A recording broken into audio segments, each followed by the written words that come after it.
There comes a time in every person's life when their thoughts start working against them. Doubts crawl in, silence feels heavy, and nothing seems enough. You feel like you're drowning in your own mind, trapped in the cycle of overthinking.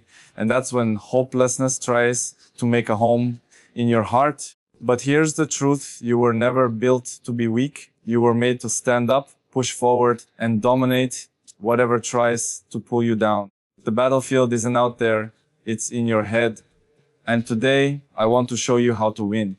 First, understand this: overthinking is the enemy of action. When you sit and stew in your thoughts, you're feeding fear. Fear of failure, fear of judgment, fear of the unknown. But fear thrives only in stillness. Once you move, once you decide, fear loses its grip. Hopelessness doesn't arrive overnight. It's the result of mental neglect. It grows when you stop training your mind with the same discipline you train your body, your craft, your goals. You cannot allow your mind to be unguarded. You need to strengthen it daily with clarity, repetition, and intentionality. Every time you start spiraling, interrupt the pattern. Ask yourself, what am I actually afraid of?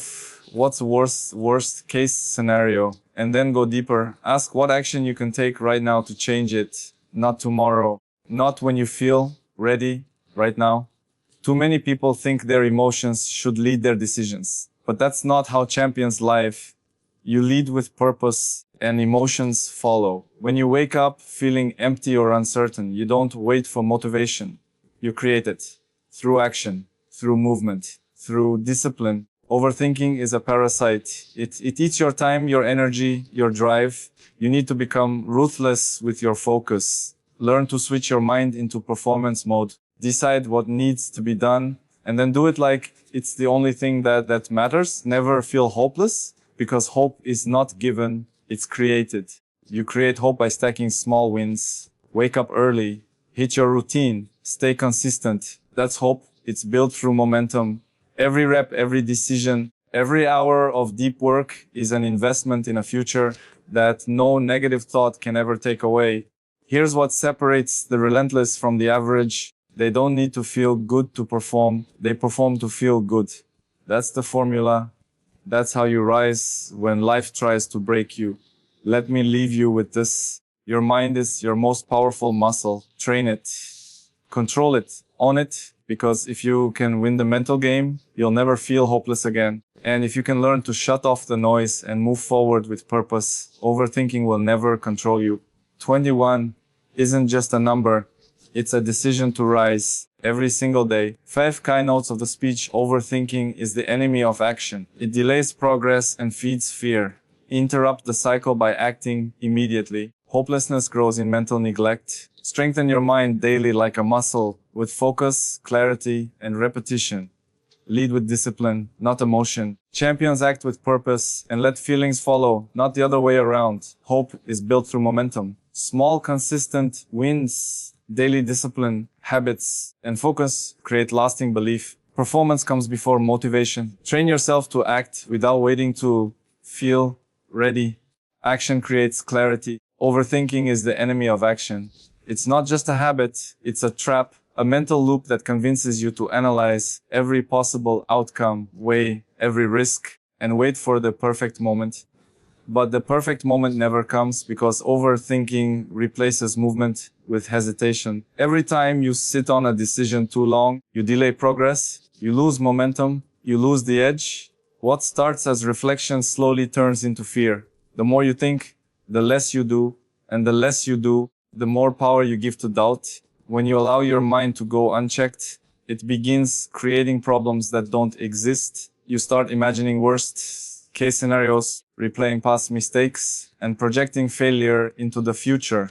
You become paralyzed, not because you can't move, but because you're too busy calculating what might go wrong. You want to make the right move, the smart move, the perfect move, but in the process, you make no move at all. That's how overthinking wins. It doesn't defeat you with force. It defeats you with delay. It turns opportunity into anxiety and ambition into avoidance. The danger of overthinking is that it masquerades as intelligence. It feels like you're preparing, planning, being cautious. But preparation becomes procrastination when it's no longer tied to execution. Thinking is only valuable when it leads to action. Without action, your thoughts are just noise, loud, convincing, and completely useless. The world doesn't reward what you think about. It rewards what you do. And the longer you stay in your head, the more distance you create between you and your goals. You have to understand that clarity doesn't come from thinking. It comes from doing. You figure things out by moving forward, not by sitting still. Even a wrong move is better than no move because it teaches you something. It gives you feedback. It shows you the terrain. Overthinking is like staring at a map for hours without ever stepping on the path. You can know every route, every landmark, every potential obstacle, but none of it matters until you start walking. Some of the most successful people in the world aren't the ones with the most knowledge. They're the ones who act fast, decide fast, and correct fast. They trust themselves to figure it out as they go. That's the mindset that kills overthinking, the belief that you don't need to have all the answers to begin. You just need to begin. You'll learn more from 5 minutes of real effort than from 5 hours of overanalyzing. The mind gets stronger through action. Confidence is built through exposure. The more you do, the less fear you feel, and the more natural progress becomes. When overthinking shows up, and it will, you don't negotiate with it. You don't sit and analyze it. You disrupt it with movement. Do something, anything that shifts your state. Stand up, write a plan, make the call, hit the gym, speak up, move. Because movement creates energy, and energy kills doubt. Action reclaims your power. You don't need to feel 100% ready to move forward. Most people never feel ready.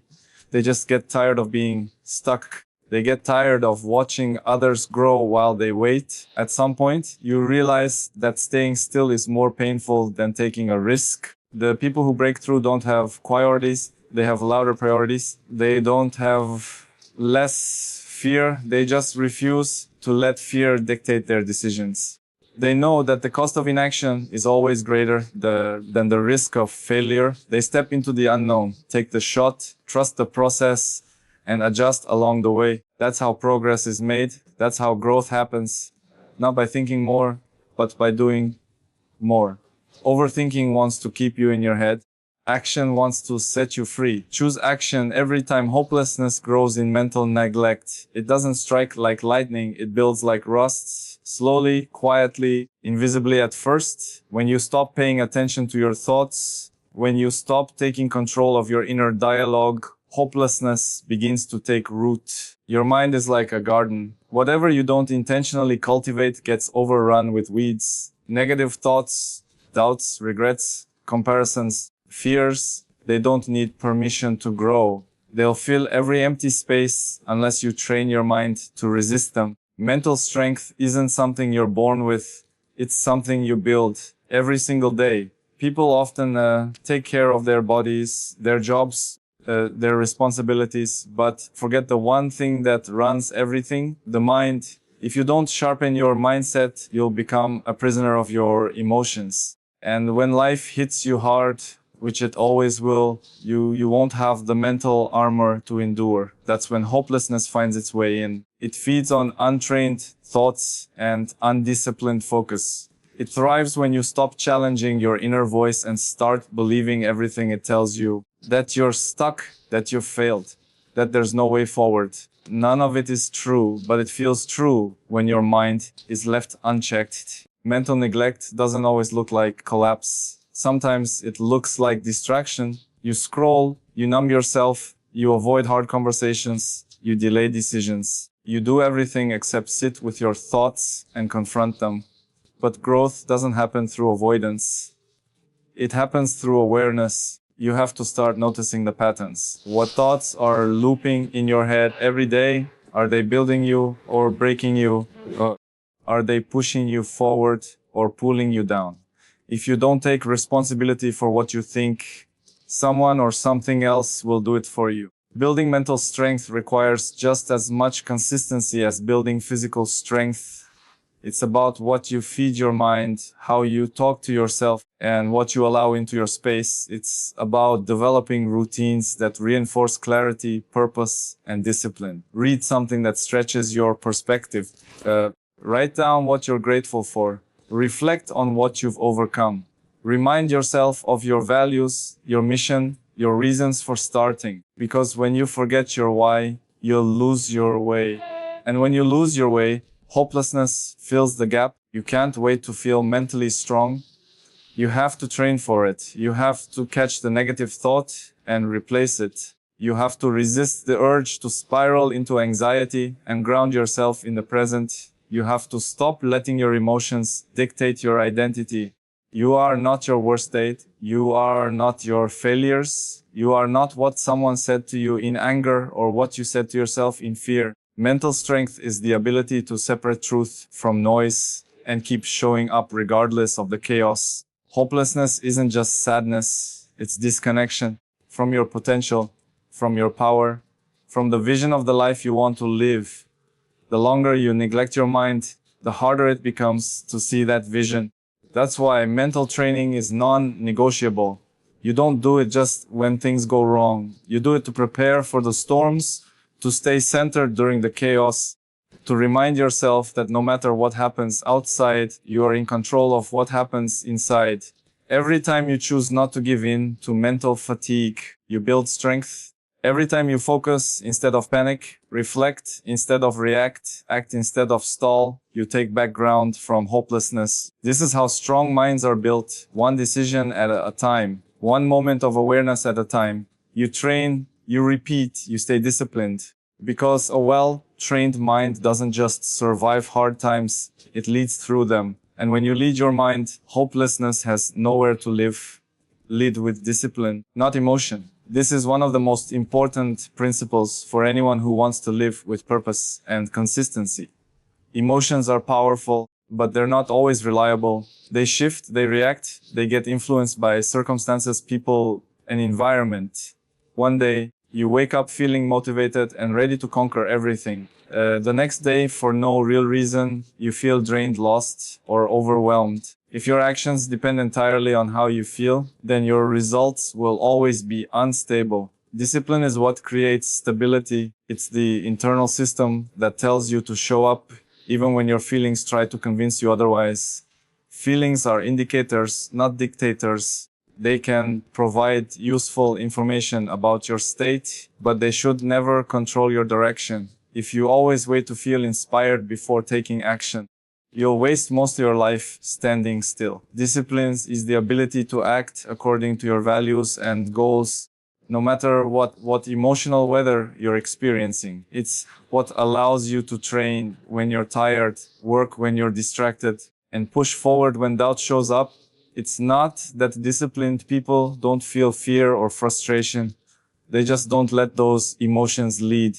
When emotions are in the driver's seat, decisions become impulsive. You start chasing comfort, avoiding discomfort, and reacting instead of responding. You look for easy wins, instant gratification shortcuts, but none of those lead to meaningful results. Discipline, on the other hand, is about consistency over intensity. It's about doing the right thing, even when no one's watching. It's about sticking to your process, because the process is what creates transformation.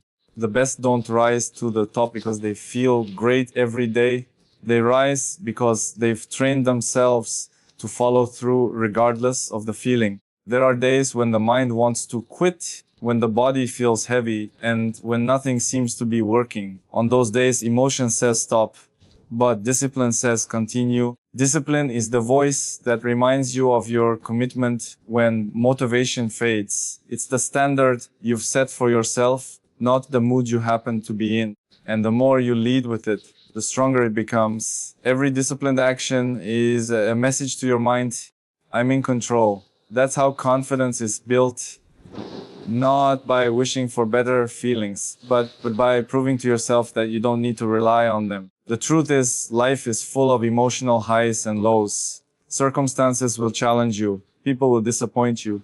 Setbacks will test your will, but when you've built the habit of leading with discipline, you stay grounded, you still train, you still focus, you still hold yourself to a higher standard. That doesn't mean you ignore your emotions. It means you don't let them derail your progress. You can acknowledge how you feel without surrendering to it. That's what mental maturity looks like. Discipline gives structure to your life. It creates rhythm, predictability, and momentum. When you lead with it, you build routines that support your goals, habits that reinforce your values, and systems that keep you aligned. You no longer wait for the perfect time. You stop searching for external motivation. You become self-directed. And in a world where so many people are tossed around by how they feel, that kind of internal leadership becomes your greatest advantage. The difference between those who succeed and those who stay stuck is not talent, not luck, not opportunity. It's the ability to lead themselves through discomfort. That begins and ends with discipline. It's what helps you wake up earlier, stay committed longer, and remain focused when others get distracted. It's what helps you stay calm in pressure, stay patient in the process, and stay hungry even after success. When you lead with discipline, you become dangerous because there's nothing more powerful than a person who keeps moving forward, no matter how they feel inside. Hope is built through momentum. It's not something you simply feel out of nowhere. It's not a gift that suddenly shows up when things start going your way. Hope is earned through action. It's created through movement, through consistency, through the small decisions you make every single day to not give up. People often sit in silence waiting for hope to arrive. I immediately checked, thinking that maybe tomorrow things will feel different. But what they don't realize is that the feeling they're waiting for only comes after they move. After they show up, after they take one step forward, even when everything inside them says to stay down. Momentum doesn't need to start with something big. It can begin with something as small as waking up early and making your bed. It's in choosing water over soda. It's in going to the gym when you don't feel like it, writing one page when you feel creatively empty, sending the email you've been avoiding, or finishing the task you've been putting off for days. These might seem like little things, but they stack. They compound. They remind you that you're not helpless, you're not stuck, and you're not as far gone as your mind tries to tell you. The problem is people wait to feel inspired before they act. But inspiration isn't a starting point, it's the result. It comes after the movement, after the discipline, after the decision to do something uncomfortable. Momentum begins the moment you stop letting your emotions decide your behavior. That's when power returns. That's when you begin to feel the weight of hopelessness lift, because suddenly you're not sitting in the same place, thinking the same thoughts and believing the same lies. You're in motion, and motion changes everything. When you feel hopeless, it's not because there's no way forward, it's because you've stopped moving. Hopelessness lives in stillness. It thrives in hesitation. But when you start stacking small wins, something changes in your psychology. Your brain starts to remember what progress feels like. It starts to rewire belief. You prove to yourself that you're capable, that you're not defeated, and that you have the power to shift your life one decision at a time. You don't have to climb the whole mountain today. You just have to take one step, and then another, and then another. That's how hope grows, through the rhythm of repetition and the discipline of showing up. The truth is, you can't think your way into confidence. You can't sit and imagine your way into strength. You have to act. Action beats anxiety every time. Action turns doubt into data. It shows you what's working and what needs adjusting. And even when things don't go the way you want, the very act of trying keeps the engine of momentum alive. You learn, you adapt, you push forward. Every time you move, you give yourself a reason to believe again. People often overestimate what they can do in one day and underestimate what they can achieve in 1 month of focused effort. If you commit to daily forward movement, even in the smallest of ways, you'll start to feel something shift inside you. That shift is called momentum. It's the most underrated force in personal growth, because once it's on your side, everything becomes easier. you start to feel capable again. You start to trust yourself again. And from that trust, hope is reborn. Hope is not some magical emotion that appears out of nowhere. It's the byproduct of your willingness to fight for it, to do the work, to stay consistent when it's hard, to keep your promises to yourself even when no one's watching. The more momentum you create, the more light you start to see. And the more light you see, the less darkness has a place to stay. That's how you build hope. Not with words, not with wishes, but with movement. Relentless, disciplined, forward momentum. Performance comes before motivation. This is one of the most misunderstood truths about success and personal growth. Most people are waiting to feel ready, to feel inspired, to feel that spark before they take action. They believe that motivation must come first, that it's the engine that powers everything else. But in reality, motivation is not the engine. It's the result. It doesn't come before the work, it comes after. You don't wait for it, you earn it. And you earn it by performing, by showing up, by pushing forward even when you don't feel like it. The mind will try to convince you that you need to feel a certain way to start, that you need to be energized, positive, or emotionally aligned to begin. That's a lie. The people who win in life, in fitness, in business, in anything, they don't rely on motivation. They rely on habits, systems, and standards. They wake up and get it done, whether they feel inspired or not. And through that consistent performance, motivation starts to appear. It doesn't show up at the start line. It waits for proof. Proof that you're serious. Proof that you're committed. Proof that you're not just another person full of excuses and short-lived enthusiasm. Performance is action. It's showing up and doing the work. It's getting up early when you're tired. It's writing when you're not in the mood. It's practicing your skill when you'd rather relax. It's making the uncomfortable decision that moves you forward, even when comfort is tempting you to stay still. Every time you perform without waiting for motivation, you're building mental toughness. You're training your brain to operate based on purpose, not feelings. That's how champions are built, not by chasing inspiration, but by executing regardless of emotion. Motivation is a follower, not a leader. It follows clarity, it follows discipline, and it follows evidence. When you perform consistently, even on the hard days, you start stacking evidence in your favor. You start proving to yourself that you're capable, that you can follow through, that you have what it takes. That proof creates belief, and belief fuels motivation. But if you're always waiting for motivation to come first, you'll never start. And if you never start, you never build the momentum needed to feel motivated. It's a trap, and too many people live their whole lives stuck in it. Action creates clarity. Movement silences doubt. Effort leads to energy. There's nothing more powerful than doing the thing you don't feel like doing and realizing you survived, that you're still standing, that you're stronger than your excuses. That's when your confidence begins to grow. Because real confidence isn't about always feeling great. It's about proving to yourself that you can perform even when you don't. Those who rely on motivation will always be inconsistent. Their effort rises and falls with their mood. But those who rely on performance are steady. They're dependable. They become the kind of people who don't just chase goals, they accomplish them. Because they understand that the secret isn't waiting for the right feeling. It's creating the right behavior. And the more you behave like the person you want to become, the more naturally motivation begins to follow you. You don't get motivated and then take action. You take action, and that action leads to motivation. You show up tired, and as you move, energy starts to build. You start the work with doubt, and as you execute, clarity begins to form. You move forward in silence, and progress starts speaking loud enough to push you further. It's not about waiting. It's about doing. The most successful people in any field understand that emotion may start the fire, but it's discipline and consistent performance that keeps it burning.